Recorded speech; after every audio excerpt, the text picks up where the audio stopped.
শুরুতেই তোমাকে একটা কথা বলি, এই দুনিয়ার কেউ তোমাকে উপরে উঠতে সাহায্য করবে না। তোমার পায়ের তলার মাটি তোমাকেই শক্ত করতে হবে। এই দুনিয়ার কোনো মানুষ তোমার জন্য 1 ইঞ্চি মাটি ছেড়ে দেবে না।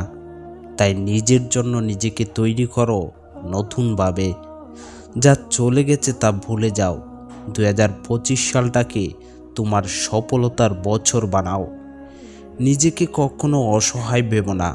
অনেক মানুষ সফল হতে পারে না নিজের প্রতি আত্মবিশ্বাস থাকে না বলে। কখনো এটা ভেবো না আমি পারি না, আমার দ্বারা হবে না। আল্লাহ প্রত্যেকটা মানুষকেই কোনো না কোনো নির্দিষ্ট প্রতিভা দিয়ে পাঠিয়েছেন। সবাই সব বিষয়ে পারদর্শী হবে এমনটা নয়। তোমার মধ্যেও এমন কিছু লুকিয়ে আছে যা অনেকের দুর্বলতা। তাই কখনো নিজেকে দুর্বল ভেবো না।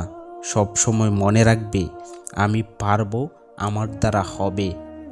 তুমি শুরু করলে অনেকে অনেক কথা বলবে, কিন্তু শেষটা দেখে যেন তাদের মাথা নিচু হয়ে যায়। তোমাকে অপমান করা ব্যক্তিটাও যেন তোমাকে দেখে আফসোস করে। কেউ অপমান করলে তার জবাবটা না দিয়ে কাজের মাধ্যমে জবাব দাও। তুমি 6 মাস নিজেকে সব কিছু থেকে সরিয়ে নাও, নিজেকে সময় দাও। 6 মাসে নিজেকে পরিবর্তন করতে 7 চ্যালেঞ্জ নাও। 1. পর্নোগ্রাফি দেখা বন্ধ করো। পর্নোগ্রাফি দেখা বন্ধ করতে হবে, কারণ পর্নোগ্রাফি দেখলে ব্রেন থেকে এক ধরনের বিশেষ হরমোন রিলিজ হয়, যা তোমাকে চিন্তা করার শক্তি নষ্ট করে দেবে। 2. ফজরের আগে ঘুম থেকে ওঠো। যত সফল ব্যক্তি আছেন সবাই সকাল সকাল ঘুম থেকে উঠতেন। এতে তুমি কাজের সময় বেশি পাবে এবং তোমার মন ফ্রেশ থাকবে। 3. কোল্ড ড্রিঙ্কস খাওয়া বাদ দাও, কেবল নর্মাল পানি পান করো। কোল্ড ড্রিঙ্কস তোমাকে অসুস্থ করে দিতে পারে, তা থেকে বিরত থাকো। 4. প্রতিদিন 10 পাতা বই পড়ো। বই পড়ার ফলে তুমি অনেক অভিজ্ঞতা পাবে, বিভিন্ন রকম আইডিয়া পাবে। 5.